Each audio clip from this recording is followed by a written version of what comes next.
Musik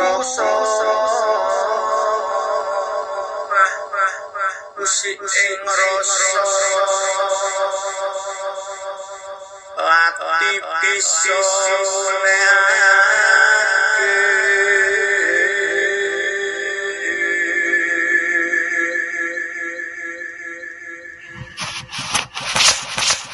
Assalamualaikum warahmatullahi wabarakatuh. Sugeng siang para sutresna ingkang minulya.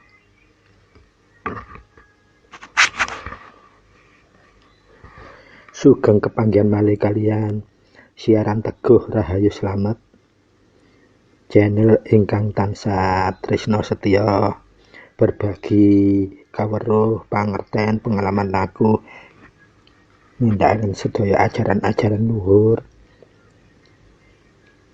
lan tansah tresna setya berbagi kaweruh pangertenan pengalaman lampah nindakaken sedaya ilmu hakikat, ilmu hikmah, ilmu hak hingga kawruh pangerten nindakaken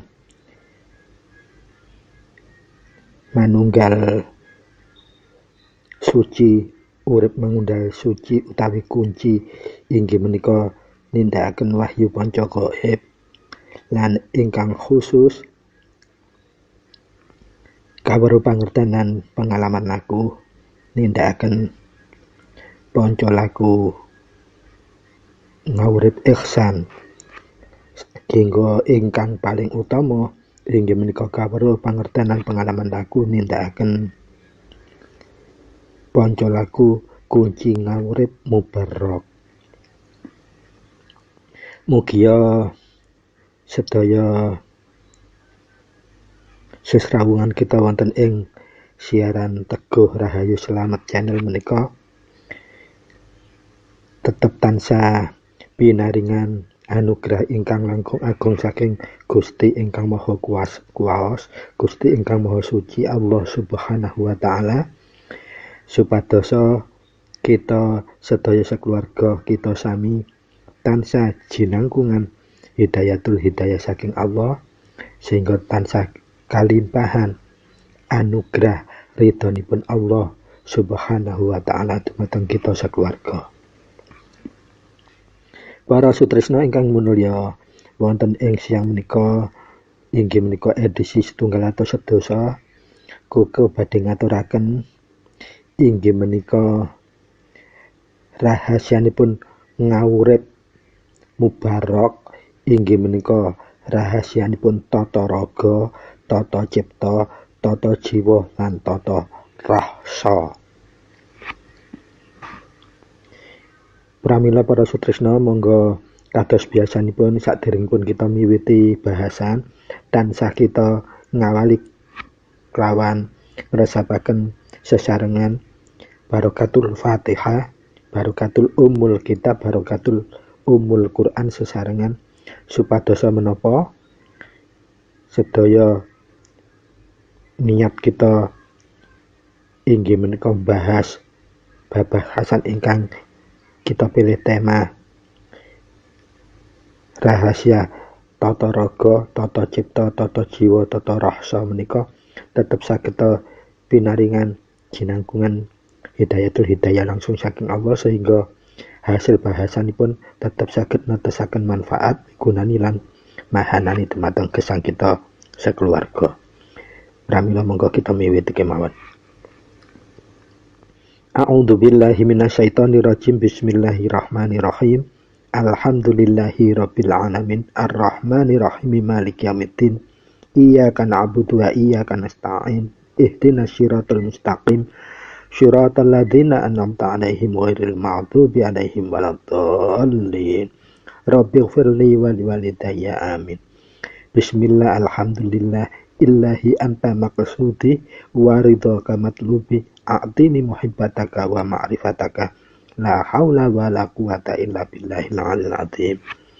Allahumma shalli ala sayyidina Muhammadin abdika wa nabiyyika wa rasulika an-nabil ummil wa ala alihi washabihi wa barik wa sallam tasliman bi qadri adamati dzatika fi kulli waqtin wa hin. Amma ba'd.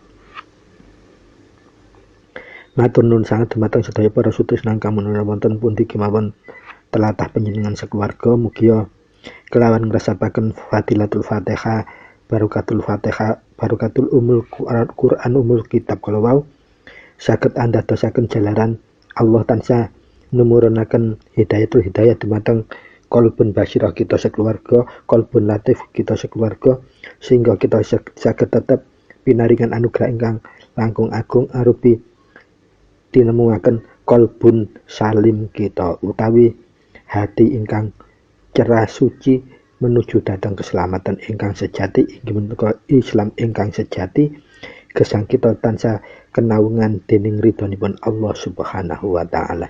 Allahumma amin. Para sutresna ingkang minulya,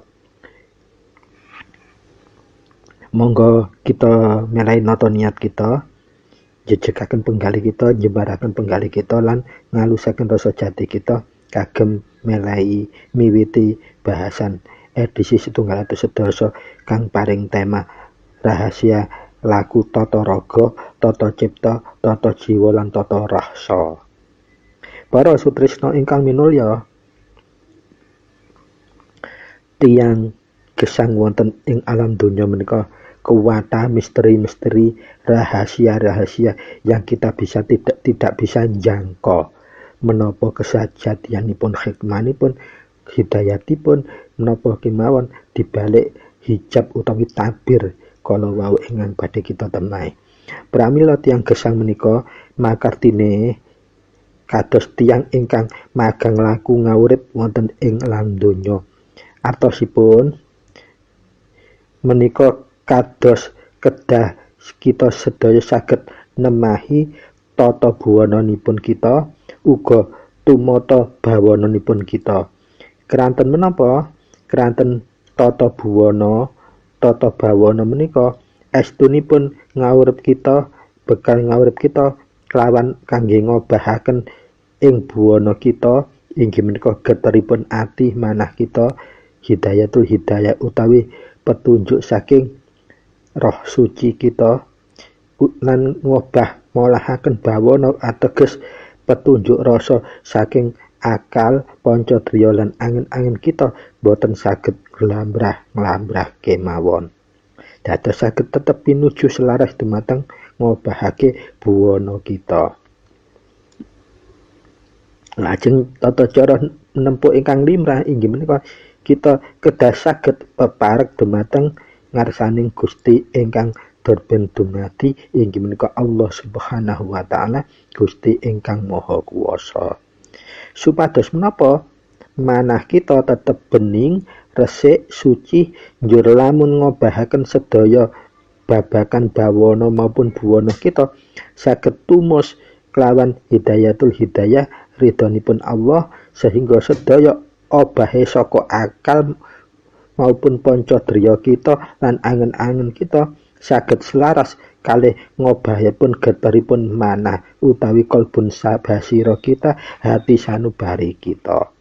Para sutresna ingkang minulya,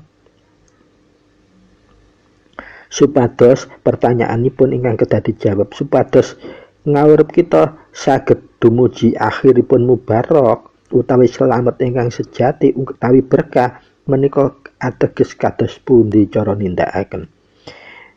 Monggo pramila para sutresna ingkang minulya, kita wigateni sesarengan belajar ngonceki sesarengan. Menika ategesipun manungsa menika kedah tansah kagungan utawi bisa eling lan tansah kudu bisa njaga cagak papate. Pramila wonten ing tetembungan Jawa wonten ingkang unen-unene tas putih saka bapa, tas abang saka biyung, wujud gedhong cagak papat lawang songo. Lah menika kudu diwigatosi. Menawi dipun ketauhidaken cara Islam, nafsu papate bobohan bolong songo, tempate dununge Lataif utawi bolongan siri yang bisa dijadikan sembunyi para nafsu-nafsu kita. Menika ateges dados kagem bahan pangurip wonten ing alam donya kala wau kedah sedaya kita kedah saged nyingkap misterinipun kelawan laku. Lah laku menika sinebut laku catur tata. Inggih menika ingkang pertama tata raga, ingkang angka kalih tata cipta, ingkang angka 3 tata jiwa, lan ingkang sekawan tata rasa. Lanjur para sutresna dos pundi cara numindakaken kala wau sekawan utawi catur tata kala wau. Para sutresna ingkang minulya monggo kita onceki setunggal. Ingkang pertama inggih menika tata raga. Manungsa menika kedah saged numatake obah gerake tumindakipun raga kabeh anggota raga, mulai mripat, kuping, irung, tangan, sikil, tutuk lan ilat. Napa malih ingkang bobohan sekawan lan bobohan 9 kala wau. Kedah kita saged masesoni, mangerteni lan maskitoni. Inggih menika ingkang pertama kita kedah memahami ngawruhi mangerteni tata ragaipun, cara tumata raga. Inggih menika ateges tumata obah gerake sedaya anggotanipun raga utawi gerak obahipun ingkang sipatipun dhahiriyah utawi lahiriyah. Inggih menika minangka lampah umum utawi lampah syariat, ateges lampah ingkang limrah sampun kita kenal. Inggih menika tatanan syariat agama, tatanan syariatipun negara, tatanan syariatipun masyarakat ingkang sampun disepakati dados tatanan ingkang luhur. Menika kedah ditumataken sedaya kelawan tumindakipun raga kita sampun nglanggar ungger-unggeripun. Lajeng tata raga utawi tatanan syariat menika wahamipun tasih pakarti pedoman ing kelawan syarat lan rukun. Pramila ing tahap tata awal menika inggih menika tata raga menika dados dasaripun ndamel nata syariat utawi gelar tatanan syariatipun manungsa ngawurip. Supados napa boten saged gethuk jiniwit lan numindak salah kelawan liyan, baik menika sesami manungsa utawi sesami makhlukipun Gusti ingkang Maha Kuwaos. Lah lajeng wonten ing tata raga tata syariat menika laku sembahipun ugi nggawe sembahipun raga, ateges menapa sembah syariat ingkang sembah ingkang gerakaken sedaya anggotanipun raga kang wonten maksudipun utawi tujuanipun. Pedoman pakarti wonten ing tatanan tata raga utawi syariat menika kedah cunduk dumateng syarat lan rukunipun. Mila sebutanipun tata raga. Inggih menika kuwi ingkang ateges ndamel nyempurnakake lampunipun salat syariat. Kangge nglatih nundukaken raga sedaya kala wau supados saged tetep selaras kaliyan tatanan ingkang sampun dipun mufakati, nilai-nilai luhur kala wau, nilai agama, nilai negara, bangsa lan masyarakat.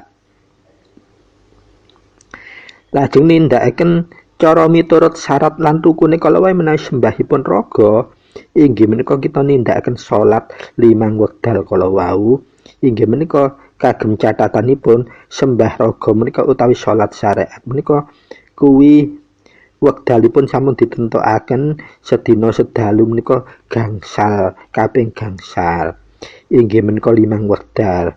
Ingkang pertama isya, ingkang kaping kalih subuh, ingkang kaping 3 lohor, ingkang kaping sekawan asar, ingkang kaping gangsal maghrib. Pramila menawi dilebur didadosaken setunggal sinebut minuju Islam, ingkang artosipun nindakaken salat syariat Islam kala wau mangke tumuju dumateng makna Islam ingkang sejati kala wau inggih menika Ingkang pertama maknaipun damai utawi dalam bahasa Ponconegoronipun peace utawi damai.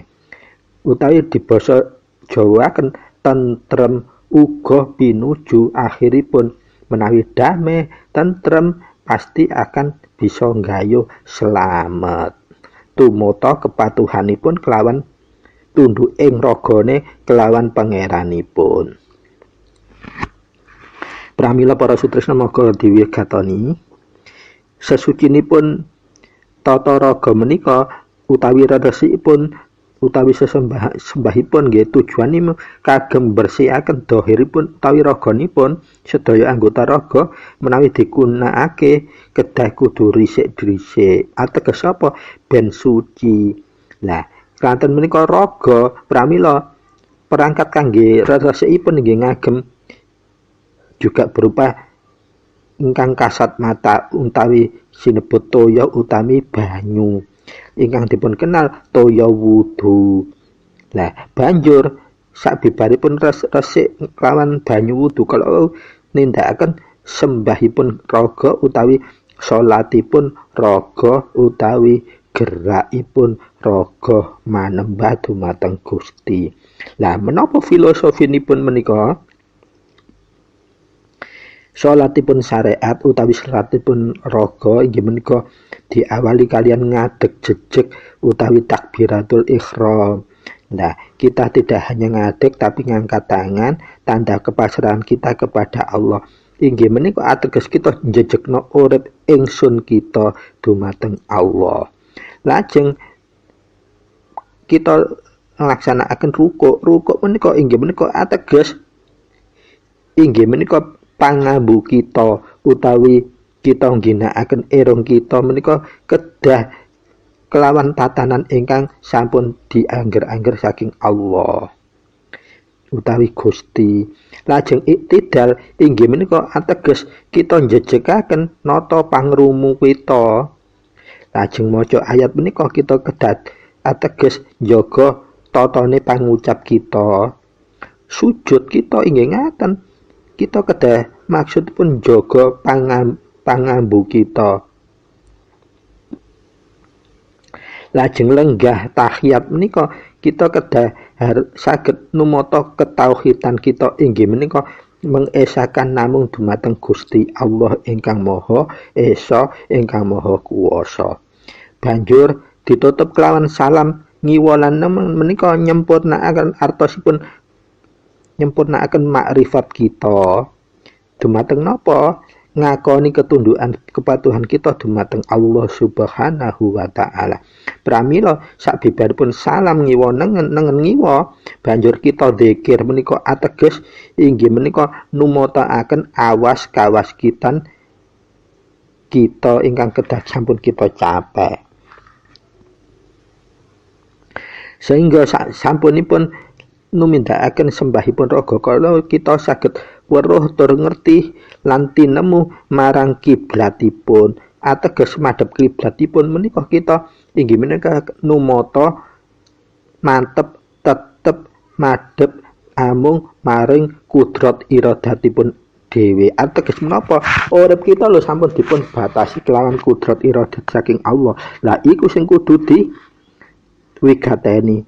Ojo kemrusuk pramila lek duwe kepinginan pangrencana karep sejo lan seterusé oleh hae nanging kudu tetep kene pahami bilih estune sampun dipun paringi kudrat iradatipun dhewe-dhewe.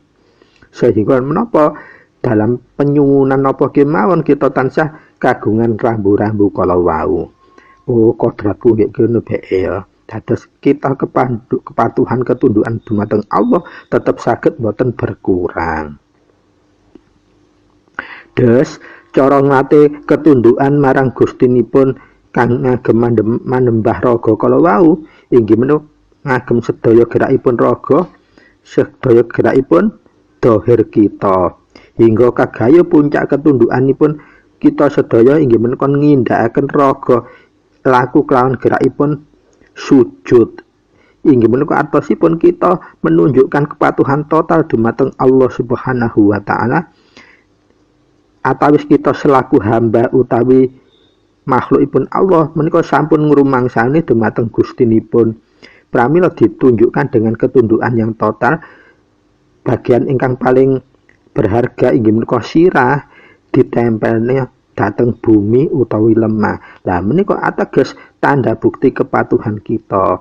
Bilih menungsa menika mung cilik ora duwe daya, dhaif, hina, diharibaanipun Gusti ingkang Maha Kuwaos. Pramila kudu disujudna bathuke ditempelna nggih bumi utawa lemah, ateges nyatakan ketundukan bukan hanya dari lisan tapi sikap kita, raga kita. Lah nanti kita perbuatannya kita harus juga berpedoman pada itu, ketundukan kepatuhanipun. Pramila para sutresna ingkang minulya, ateges laku salat syariat, laku tataipun raga kala wae nedahaken ketundukan total kita dumateng Allah selaku Tuhan yang Maha Esa. Ketundukan total menika inggih menika boten saged pinaring mahanani lakune bilih boten saged ditumata total ketundukan kala wau. Ateges lek gak ditindakno syariat sedaya dengan ditandai meletakkan datan bagian kita yang paling berharga nunduk sujud nempel lemah. Lah menawi sampun dipun rineksa dibiasakake nundukake raga kita ditumataken kelawan kodratipun, pramila kita sedaya laku ing alam donya saged tumomoh mahanani. Lah menawi boten wonten pemahaman ketundukan total kala wau, menungso gaman kemingsun, gaman rumangsa kaya-kaya wae. Pramila wonten ing tata raga menika damel bersihaken dirinipun menungso secara dohir, kotoran ragaipun kelawan berwudu, bersolat secara syariat inggih ditandai kepasrahan total, sujud nundhukaken bathukipun ditempelaken dhateng bumi. Para sutresna ingkang minulya, monggo kita lajengaken tata cipta ingkang angka 2. Punapa menika? Manungsa menika ngaurip menika inggih menika namung kedahipun saged numata ngobahake boten raga kemawon, anging kedah bisa nyelarasake numatakake ubahe tumindakipun ora lahir riyah kemawon, kedah diselarasake, ditingkatake, ditumatakake dumateng rohaniyahipun. Pusat sentralipun wonten ing ati. Pramila tata cipta menika objek target sasaran yang kita harus berikan ketundukan kepatuhan. Lakuipun inggih menika ati utawi manah utawi kalbu. Sehingga menapa kita saged laku tata cipta. Gini kedah mekaten para sutresna ingkang minulya, tata cipta utawi numata ati menika tujuanipun sami, pangga supaya kita nemu damai utawi peace dalam bahasa mancanegaranipun, lajeng tentrem ing pangerten Jawaipun, atine ayem. Sehingga menawi sampun kita damai tentrem, pramila gayuh slamet menika gampil, kados ujug-ujug iso tumeka otomatis. Pramila para sutresna ingkang minulya, tegesipun sampunipun dhahiripun dipun tumata ditata, pramila menungsa uga kedah mulai nginjak ningkataken nata rohaninipun, utanipun batosipun, sentralipun wonten ing manahipun. Lah menika klebu laku agung inggih menika kawruh ingkang narapati, inggih menika patitis teteking kawruh ateges ngawruhi kang momong ati kita. Bilih dipun ibarataken tiyang gesang menika boten saged lepas utawi anduweni rencana, karep, sejo, sedya, harapan, angen-angenan, cita-cita. Lah menika kedah kita menawi laku tata cipta menika kudu direksa, dilebur wonten ing saklebete manah utawi ati. Supados napa? Nafsunipun boten medal dados angkara, dados syahwat, dados menapa? Brangsaan, bekasaan lan nglanggar ungger-unggeripun saking Gusti.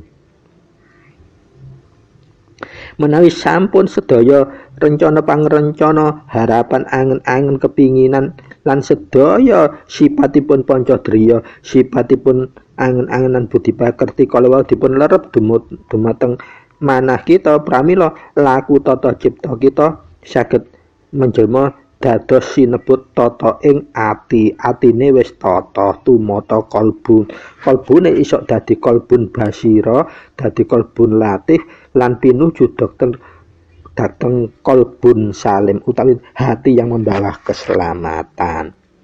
Banjur bedanipun lamun resik tata raga ingkang angka setunggal kala wau inggih menika reresikipun kita menggunakaken toyanipun wudu utawi bersihani kotoranipun raga. Lah lajeng menawi tata cipta utawi nata ati menika cara nglenlatipun dos pundi? Para sutresna monggo dipun wegateni. Lah menawi menika sampun klebu babakan rohani, pramila cara nglelatih reresikipun kelawan nahan ngekang hawa nafsune dhewe. Ya kuwi yang sing timbul saka angen-angen, kepinginan, rencana, karep, sedya lan kabeh wujud kekarepan. Kala wae kudu dijaga, dilebur, dileremno ing saklebene ati, disucikake, diresik kelawan apa? Ditahan, dikekang. Lah menika cara laku sesucenipun mboten ngagem wudu dhahir malih, dadi atine sing dibersihani, disuceni. Lah cari nahanipun kala wau tetep balikipun lakune nggih tetep panca laku ihsan, ditindakake cara ngrencanakno tetep gawe tameng utawi filter kejujuran, kesabaran, kanriman, katresnan welas asih marang sapa lan apa wae lan ikhlas utawi ora gedhek-gedhekno karep utawa kepentingan, njur kabeh kudu tumindakane sarwa ngalah. Nah, menawi saged tumata kados kala wau pramila tata tumatanipun cipta utawi mana saged kagayuh dening manungsa ingkang laku kala wau. Lah, kagayuh kala wau sinebut nuyuda hardaning ati utawi kulba utawi sudah bisa menjangkau resik ing mana beninging ati. Pramila wonten ing bahasan kukuh tatanan tiyang gesang derajat namung gangsal ingkang terakhir menika menawi saged tumata menika saged menjangkau boten menungsa tok tingkatan pertama utawa wong. Ingkang angka kalih inggih menika sinebut satriya utawi wanita. Lah tingkatan ingkang ketiga baru kita dados putra. Putra menika puputipun rasa, artosipun roh kita sampun pinaringan saking Gusti inggih menika asma piyambak. Dan asma menika mboten saged sami siji lan sijine. Keranten napa Gusti menika maha. Lah lamun mustahil to Gusti maringi asma iku padha. Nah, kados mekaten. Nah, semono ugi menawi kita nindakaken panca laku kunci ngawurip mubarak, menawi sampun tingkatan kita sampun saged mulai nata cipta utawi ati, siap-siap nampa asma, dadi roh kita menika kagungan asma estunipun piyambak-piyambak pribadi dan tidak akan pernah sama. Karena nanti kembali kepada Allah itu juga secara pribadi. Tidak ada yang bebarengan utawi kelompok kolektif kados ngaten boten. Pramila para sutresna ingkang minulya, sembahipun tata cipta menika utawi sembahipun manah menika inggih menika kranten sampun mawa raga utawi mboten ngangge raga malih, mboten ngangge badan kasat mata malih, nanging mawa ati cara numindakaken bersihaken rumiyin manah menika inggih kedah niru napa ingkang sampun dipun contohaken wali agung sedaya walinipun Allah ingkang terutama ingkang nati dakwah Islam wonten ing tanah Nuswantara. Lah sedaya wali agungipun Allah menika rujukan menipun inggih menika ajaripun saking Imamul Ghazali radhiyallahu an. Kang ajaranipun lakune sampun dinut sedaya para wali ing penyebar agama Islam ing tlatah saantero donya. Dados kagem resik ati utawi resik kangge mendingna cipta kala wau kedal lakunipun menurut Imamul Ghazali. Laku resik menika ing ati utawi cipta menika saged ditempuh sekawan caraipun. Ingkang pertama sinebut bersihake saka hadas utawi najis ingkang sipatipun lahiriah utawi dhahiriah utawi raga. Ingkang kasebut ingkang pertama kala inggih tata raga kelawan toya wudu utawi thaharah pakai air utawa pasir biasa. Lajeng tata cara ingkang angka kalih bersihake diri saka pelanggaran lan dosa. Lah menika panjenengan saged nyimak wonten ingkang video kuku ingkang judulipun cara bedakaken cara salah lan luput uga dosa menika dos pundi lenggahipun dunungipun supados mboten tumpang tindih panjenengan paham estunipun hakikatipun panjenengan bikak malih wonten ing edisi video insyaallah 29 mbok pilih. Lajeng ingkang bersihaken tata cara ingkang angka 3 bersihaken manah utawi ati. Dawuhipun Al Imamul Ghazali menika inggih menika kita carane nglatih bersihaken biasaane akhlakul karimah. Akhlakul karimah menika artosipun kita nindakaken sedaya tindak tanduk kelawan saringanipun jujur utawi panca laku ihsan. Jujur, sabar, nerima, tresna welas asih, ditembakne ikhlas lan dilakukan secara ngalah, mesti tansah ngalah. Dados bersihaken ati menika patokan kudu bentuk akhlakul karimah. Lah akhlakul karimah itu ya apa sih? Lek tumindak apik mesti akhlakul karimah. Lek tumindak ora apik mesti ora akhlakul karimah. Lah ancer-anceran itu mindak apik iku mesti manfaate luwih gedhe timbane mudharate. Namung ngaten kemawon ingkang dipun kedadi gecoli dan panjenengan boten bingung.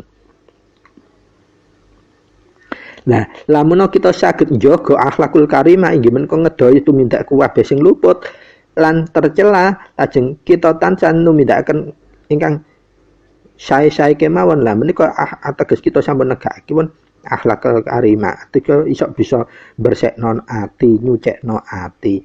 Kelawan laku jujur, sabar, trima, tresna, welas asih, ikhlas ugi ditimindakaken kanthi ngalah. Lajeng ingkang sekawan tata cara ngresipun ati lah menika ingkang paling dhuwur, tata cara ingkang paling dhuwur lah yang biasa sudah bisa dilakukan oleh para wali. Kita menika semangat harus berusaha keras untuk bisa nindakaken menika. Inggih menika ateges menawi sampun saged mresiki ati saka apa kang selain Gusti Allah, ateges napa? Hati kita harus bersih dari semua nit yang di luar Allah. Artosipun nemahi apa wae kudu nomor 1 no Allah utawi Gustinipun, diilingi Gustine dhisik baru kene nit-nit nyandak liyane. Ateges napa menawi disederhaken semua tumindak lan tumanduk kita gacolane wek namung nadai ridhonipun Allah. Lah menika menan ajaran Jawa sinebut laku mulung. Mulung wis derma mangsa bodho welas apa jare Gusti. Pokokane tujuane kene nglakokno sing apik ora tumindak sing luput menika. Nah, menawi dielmoni malih ingkang hakiki kala wau inggih menika ateges segala tumindak tumanduk kita itu harus kita resikin, dijauhkan dari selain Allah nitipun. Dados tansah eling nomor 1 akan Gusti Allah, tansah gecolan dumateng namung ridhonipun Allah ingkang kita ajeng-ajeng. Pramila para sutresna ingkang minulya, menawi sesuci ingkang cara ingkang terakhir saka sekawan kala wau, lah menika ingkang sing tansah ditumindakaken sedaya para waliyipun Allah wonten saantero donya, ugi termasuk waliullah wali songo yang menyebarkan agama Islam ing tlatah Nusantara, tlatah Jawa. Lan sesuci ingkang cara ingkang angka sekawan kala wau selain ditindakkan oleh para Allah Nabi dan Rasul itu juga melaksanakan mentauladkan seperti itu.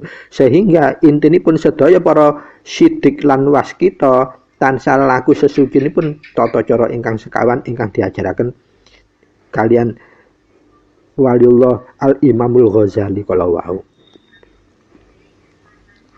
Saklajengipun aturipun Al-Imamul Ghazali resik cara siji utawa nganti cara loro ingkang kalau kan caripun sekawan yang angka siji kalian kali menika namung kanggo hadas utawa najise raga utawi njaba utawi badan. Sehingga boto sarana yang juga bersifat fisik inggih menika toya kelawan wudu. Lajeng kangge njaga najis menika supaya saged mangke tetep kajogon dening tumindak langkung kita kedah harus nebihi sedaya yang bersifat pelanggaran atau yang mengakibatkan dosa kudu diadoi supaya gak katindakake. Dengan cara apa? Setelah wudu kita lakukan sholat ingkang kuku aturaken kalawan mulai takbiratul ihram ngantos salam ngantos zikir ngantos madhep kiblat menika maksudipun kita pinujune ingkang terakhir madhep kiblat kene iki tetep madhep kiblat kudu gecolan bahwa hidup kita itu sudah diatur Allah dengan skopipun kudrat iradatipun piyambak mboten nganten ketukar menika. Lah pramila kotoran ingkang ketok jigles saka mripat menika radosipun ngagem toya. Lajeng kotoran ingkang boten ketok saking mripat utawi panca driya inggih menika nafsu. Cara sesucine ndamel ati yaiku apa negakno akhlak karimah tata carane tansah numindakno apa wae gecolana saringen gawe kejujuran kesabaran keneriman katresna welas asih keikhlasan lan ditundhakaken sarwa ngalah kudu ambek ngalah. Dadi gak oleh rebutan menang engko ketok salah nang lek rebutan bener iku rebutan salah ketok bener. Para sutresna ingkang minulya, monggo kita lajengaken ingkang angka 3 tata jiwa. Para sutresna ingkang minulya, menapa menika tata jiwa? Lah tingkatan ngaurip ingkang tingkat ketiga menika kita sudah saged nata jiwa kita inggih menika tata cara numataken gesang ngangge cara ketiga kala wau. Lah menika sampun dados penekanan sampun aspek-aspek kejiwaan kita. Jiwa menika ateges kukun ati aturaken kalau roh suci itu masih tersimpan di Lauh Mahfuz, belum ditiupkan di garbanipun calon jarang bang bayi 4 bulan dalam kandungan, menika masih sinebut roh suci. Nalika sampun katiupaken jeret plus menika wewenang delegasi cara tumindak lan tamandukipun sampun dipun serahaken dumateng jiwa. Dados ingkang mengku adalah jiwa yang bersemayam dumateng raganipun manungsa piyambak-piyambak. Pramila njur berikutipun kedah dilengkapi kalian akal, kalian nafsu papat lan angen-angen menika. Kangge napa? Kangge njejegaken kudu mikira lah kowe urip iku. Terus demen nggih atimu resi ana. Kawan apa laku jujur sahabat nrimo tresna welas asih ikhlas kanthi ngalah. Nah, tata jiwa menika semono ugi mekaten sampun dados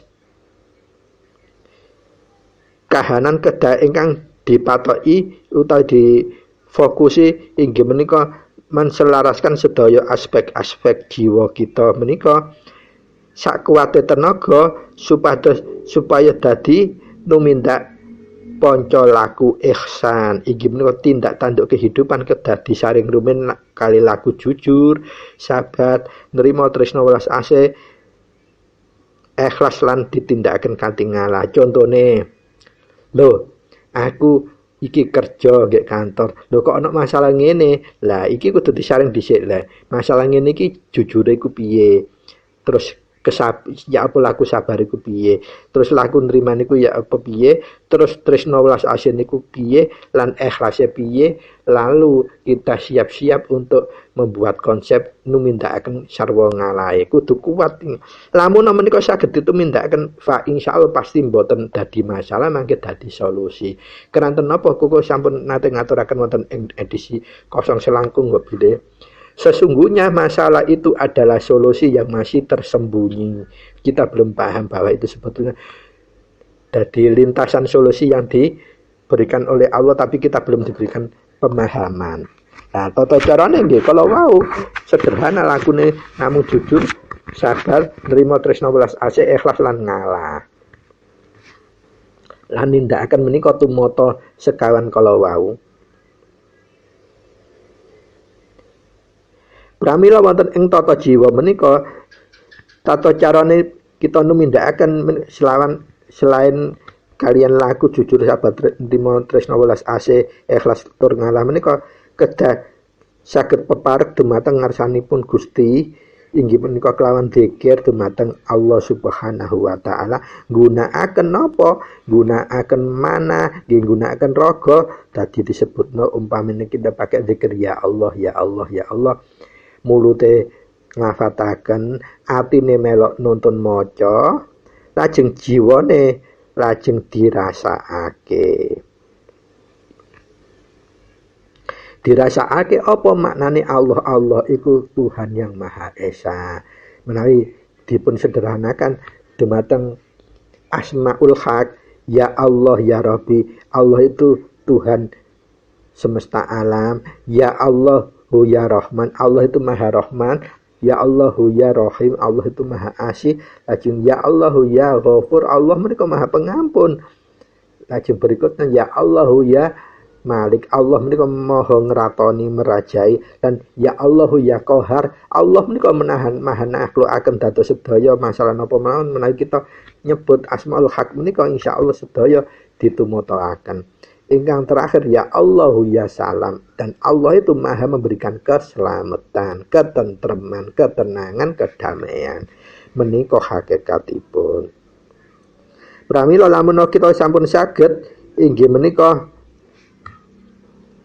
ngosongaken saking nit selain Allah dateng sedaya tumindak kita ngedohaken sedaya karumangsan.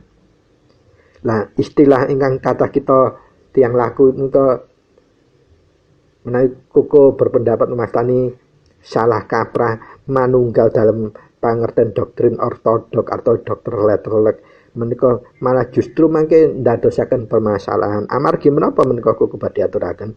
Lah menawi kita tetep pegangane rumangsa kemingsune didhisikno Allah tidak dinomorsatuaken, Gusti Allah, Gusti ingkang Maha Kuwasa mboten ruminaken pramila doktrin manunggal menika malah panjenengan kelerepipun dos pundi inggih menika nalika kita mboten kiyat dados lho tibane kok gurung iso kebukten panjenengan akhire wek iso ngungel ya apa kepiye lah menika lek kuat lek mboten kuat malah dadi putus asa.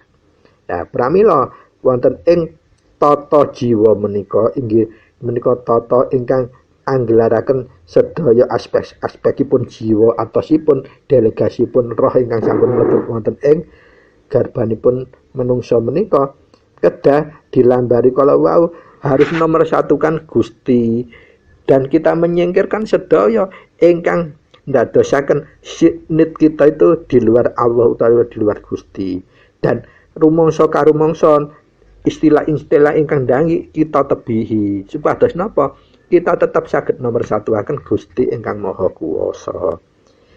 Soalnya apa kenyataan engko lek gak iso nyingkap misterine kita mangke ketemune lho ya apa ae. Piye ae. Kata kanca-kanca ingkang laku menika, lho aku nglakon ngene kok isih gurung nemu ngene lho. Isih laku biasa lho gurung nemu dan iya sing nganggep-anggepan sing paling dhuwur. Nah menika kodrat iradate menungsa wanci kedah dipahami. Pramila para sutresna ingkang menawi amargi panjenengan kula lan sedaya menika gampil nggarai kejebak menawi kita rumangsanipun nggih ndamel istilah ndaki-ndaki kala. Karena apa? Kalau kita tidak menghidupkan nomor satukan Tuhan, maka kita kelelep dengan karumangsan atau mutmainnah utawi alwamah kita. Masya itu kata ya halus tetep klebu nafsu jlomprongake. Dados mangke saged kita menawi boten krasa rumangsa kaya op wae capekane utawa njur kosok baline capekane yang ya apa kepriye bingung njur kita dados resiko error. Kagem catatan para sutresna ingkang minulya, wonten laku tata ingkang kaping 3 menika inggih menika tata jiwa menika panjenengan kita sedaya kedah memahami tanda-tandane seorang hamba utawi menungso ingkang sampun tunduk, ingkang sampun nyatu kelawan gerakipun triloka. Gerakipun triloka inggih menika 3 alam yang memang harus dipahami manusia. Ingkang setunggal jagat raya inggih menika alam raya ingkang komplit saisine sedaya makhluk Gusti menika dinamakan jagat raya yang paling luas tidak terbatas menika. Ingkang kaping kaline alam cipta inggih menika sedaya ciptaan-ciptaan Allah ingkang kasat mata maupun boten kasat mata, mulai napa kemawon ngantos barang hidup maupun barang mati yang nyata pun gaib menika klebu wonten ing alam cipta.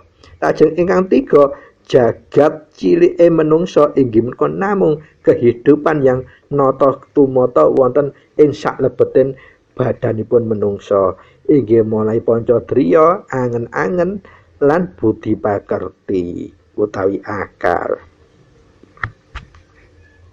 Kita kedah nyumerpit tata sistem kerja kinerjanipun triloka kalawau 3 jagat besar, jagat cipta utawa jagat makhluk lan ingkang terakhir jagat ali kita piyambak. Kudu ngerti sistem kinerjanya yang diberikan sudah ditentukan oleh Tuhan yang Maha Kuasa. Tanpa itu nanti panjenengan kemengsun malih balik meneh kaya apa capekane kaya wae ya apa kepriye ora bisa nemu jawabane.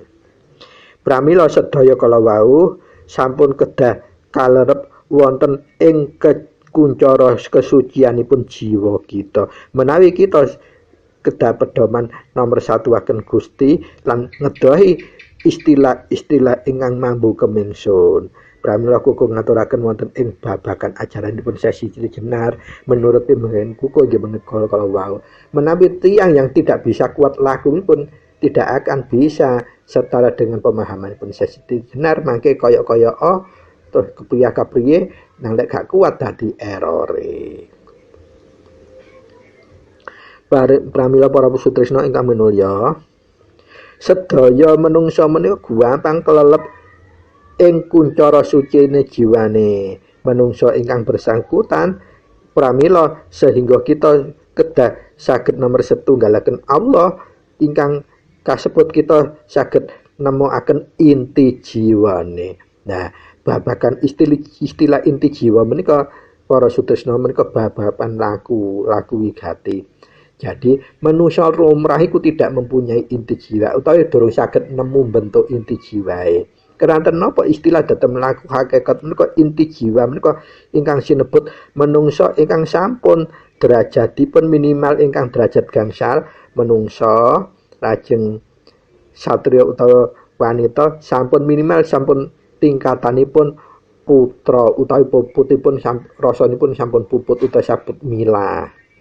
Lajeng kedah minimal putra utawi rama ingkang artosipun rasanipun sampun manunggal artosipun sampun jejeg ampun jigles lan ingkang paling puncak angka gangsal tingkatan Gusti utawa sedaya salah bawane bagus ing ati artosipun sampun makrifat. Dados minimal putra rama lan Gusti menika ingkang saged pinaringan inti jiwa. Nah, inti jiwa kalau inggih menika menungsa ingkang sampun nampi derajat minimal tingkatan ketiga ngantos gangsal lajeng saged ngrasakake geter manahipun manjing hakikatipun kelawan napa kemawon nit ingkang berkaitan dengan Gusti, baik itu dari suara, getar, rasa maupun pangrasa menawi sinebut asmanipun Gusti, hatinipun bergetar. Pramila kalau wingi koko ngaturaken Quran nggih sampun negesaken dadi siapapun orang yang beriman hakul yakin apabila lafaz asma Allah itu dikumandangkan maka hatinya akan langsung bergetar otomatis. Dan getaran itulah akan menuju bahwa dia akan semakin mengenal Allah dengan lebih hakiki. Dados inti jiwa menika menawi kita sampun saged nemu rasa utawi ateges hati kita sudah bisa geter. Dados laku apa wae lek saat ngresepake gurung iso geter hatine wis insyaallah pasti mangke mboten saged tumomo, mboten saged mahanani. Menika ciri-cirinipun. Lajeng ciri-ciri ingkang berikutipun tiyang ingkang sampun nemokaken inti jiwa utawi pinaringan inti jiwa inggih menika tiyang ingkang saged ngerembak babakan yang berkaitan dengan hakikat Tuhan, hakikat roh lan hakikat rasul nabi lan utusan menika boten wonten berstatement kontroversi ora wani ngotak-ngatik kata kalimat hanya nuruti nafsune dhewe. Lah menika ciri berikutipun ingkang angka kalinipun lisanipun pawongan utawi priyantun ingkang sampun lenggah inti jiwanipun utawi makrifatipun sampun dalam pramila mboten nate ngucap utawa ucapane luwarang banget mengone lambe kula luwarang banget lamun ora bener-bener wigati perlu banget ora diucapake ingkang berikutipun ceritipun salah bawana tiyang ingkang makrifatipun sampun inggil utawi dalem inggih menika salah bawanipun samar ateges napa ora bisa ditebak nanging orang tahu ngrugekake ora tahu ngluputake liyan.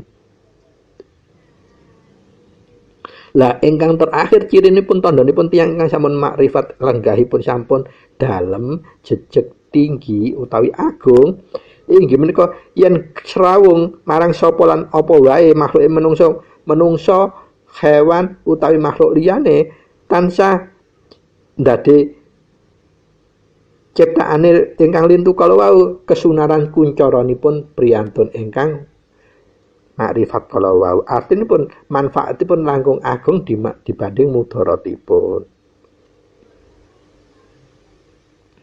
intinipun saged tentrem lan uga nentremake marang sinten kemawon apa kemawon para sutresna ingkang minulya lajeng sembahipun salatipun jiwa menika dos pun tinindakaken. Lah menawi wonten ilmu hakikat menika ateges dipun wastani salat khusta, ateges salatipun jiwa. Tujuanipun inggih menika ngawruhi mangerteni lan migateni sifat-sifatipun gustinipun. Sedaya sifatipun gustine diweruhi kuduan dipegateni dimangerteni lan ditumindakake.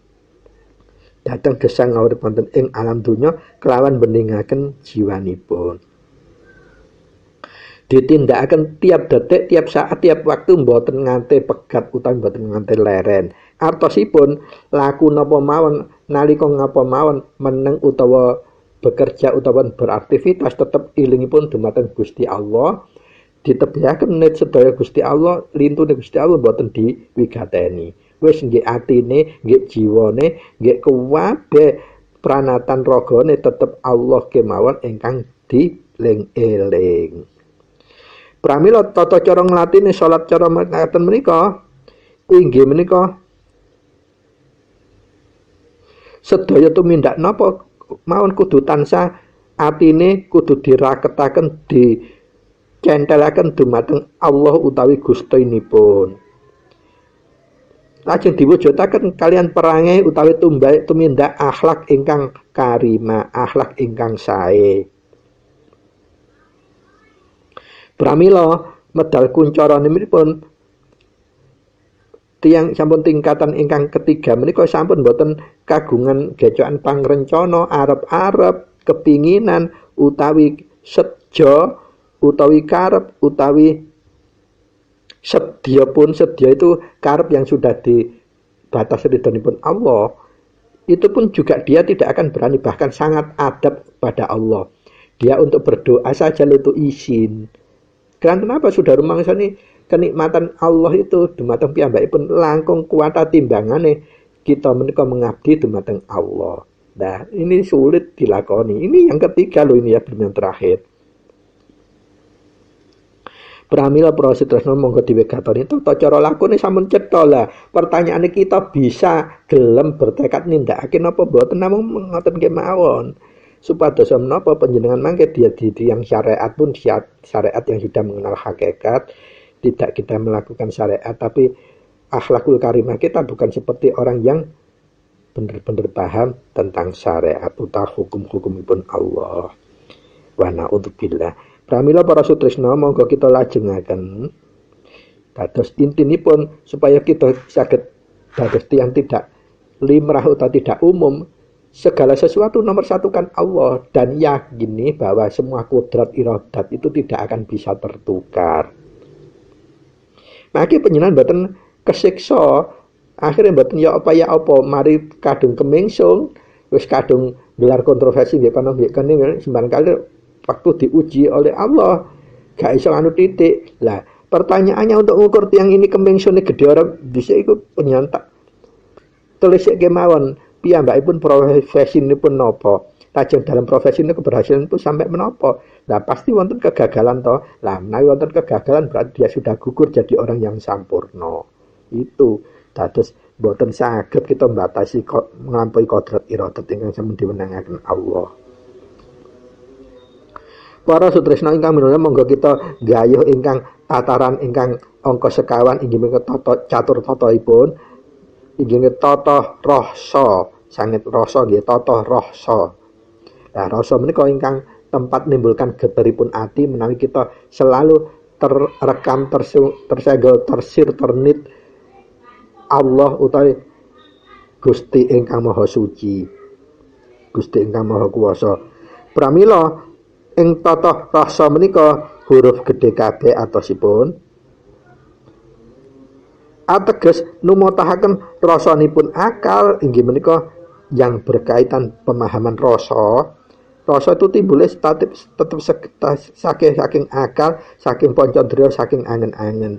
Nanging rasa geteripun menika saking langsung Allah langsung. Sehingga tanda-tandane buktine ditunjukkan kalau kita berkaitan dengan babakan Allah utawi Tuhan yang Maha Kuasa langsung bergetar hati kita. Itulah tandanya rasa.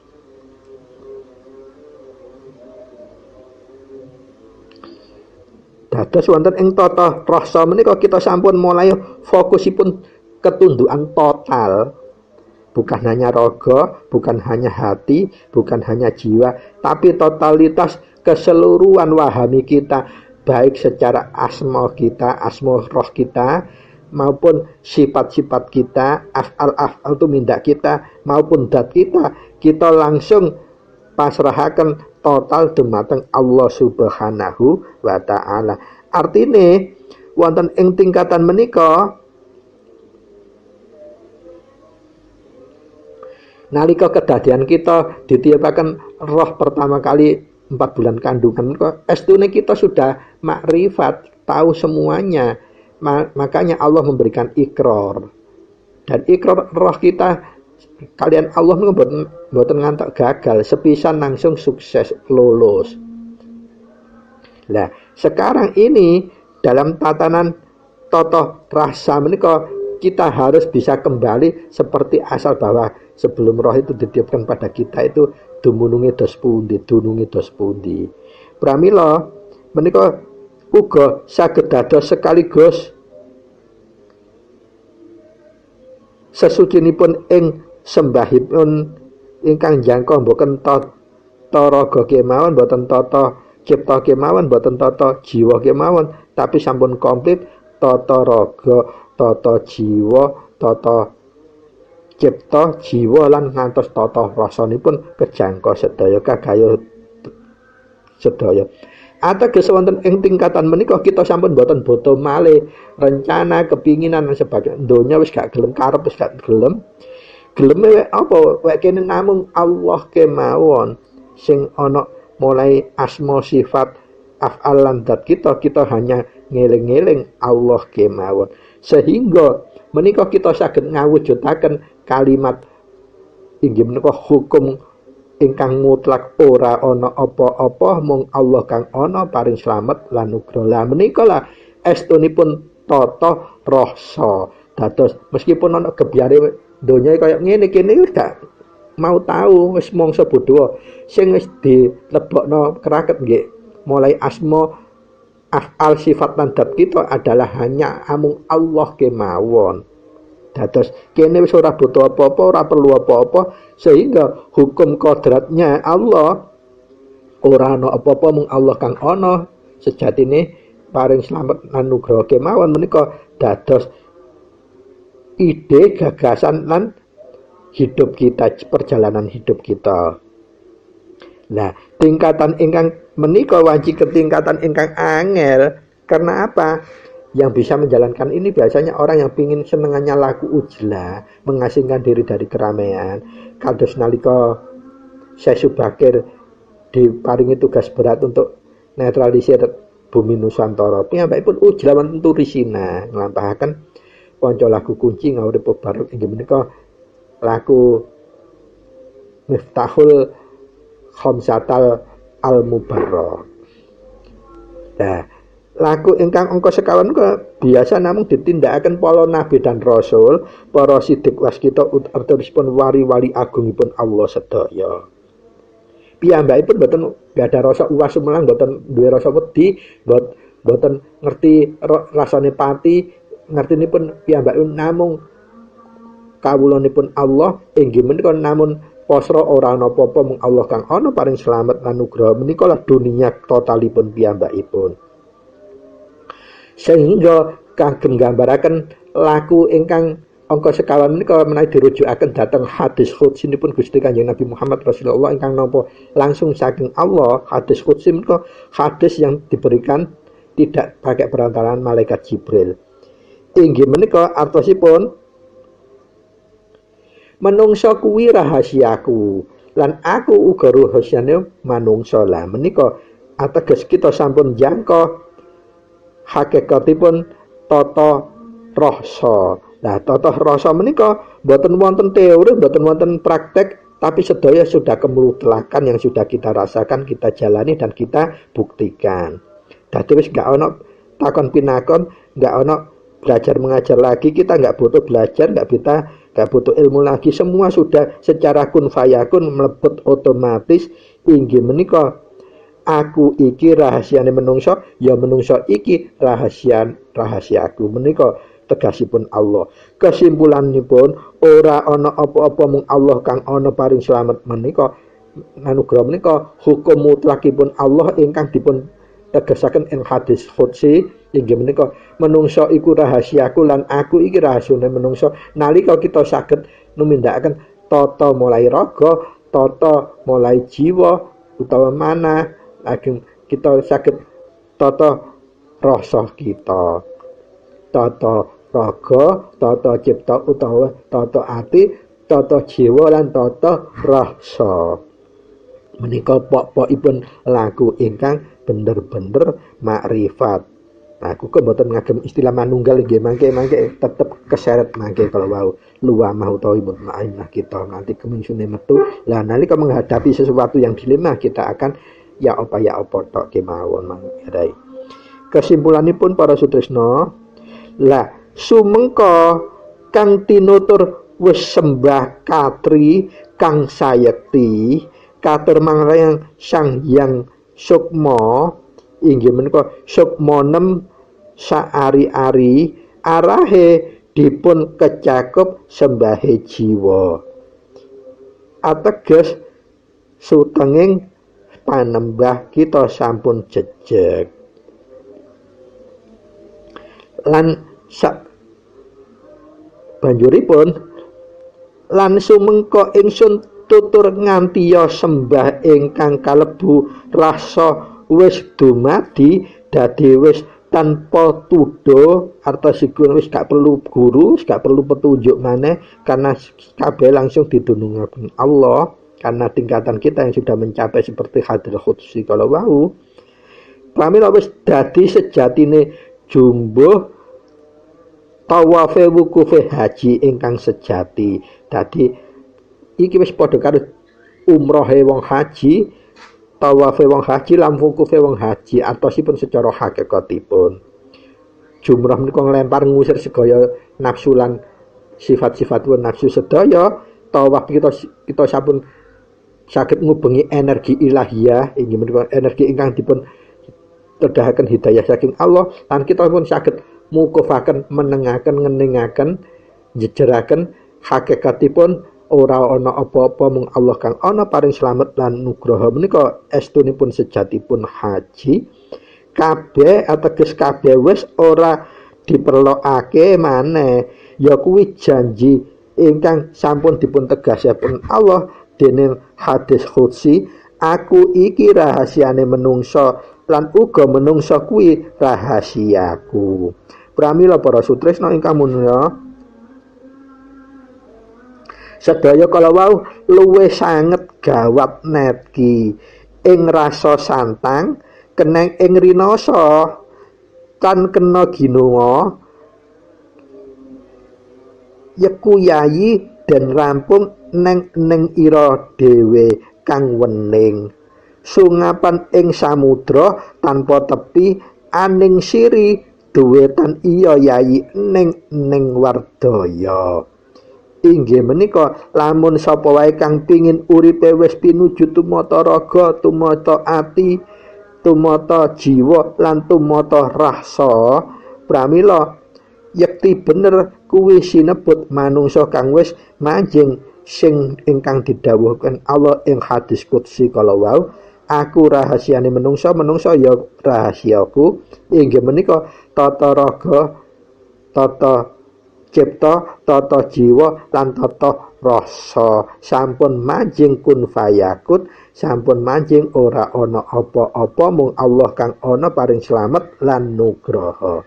Pramila para sutresna, kuku nyuwun gunging pangaksami, nyuwun pangapunten ingkang samudra, mbok bilih menapa kuku ingkang aturaken wonten lepat wonten kasaripun atur, kuku nyuwun gunging pangaksami keranten kuku menika inggih menika sejatosipun manungsa ingkang naif, manungsa ingkang alit, manungsa ingkang boten lepat saking salah lan dosa.